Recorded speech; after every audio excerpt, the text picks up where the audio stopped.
In today's video, I'm going to teach you how to blend images in GIMP. We're keeping things simple and effective, using only the basic tools built into GIMP to create a clean, soft blend between two images. If you're new to GIMP or just need a quick refresher, don't worry. This walkthrough is designed to be clear and approachable. Start by opening both of your images in GIMP. Think of the first image you open as your base, the canvas that everything else will sit on. Once it's open, we'll bring the second image into the same project so the two can interact.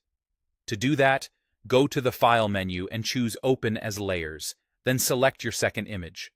Instead of opening in a separate window, it will be added right on top of the first as a new layer.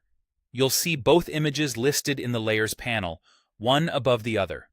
The layer on top is what you'll notice most in the main view because it's covering the one beneath it. That stacking behavior is exactly what we'll use to create a gentle blend.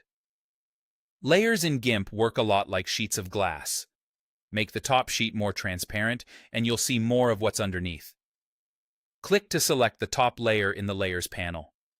With that layer active, look for the opacity slider.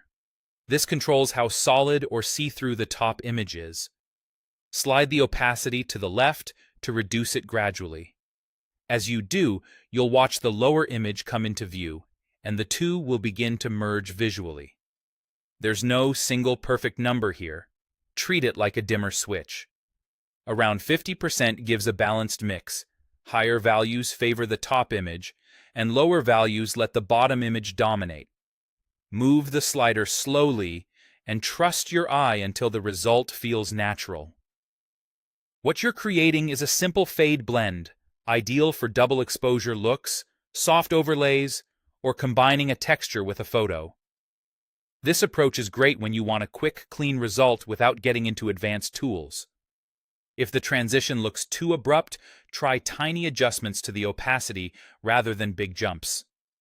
Small changes can make a big difference. That's all there is to it. Open both images, bring the second one in as a layer, select the top layer, and lower its opacity until the blend looks right. With just these few actions, you can produce a smooth, professional fade in GIMP, ready for creative projects, social posts, or design work.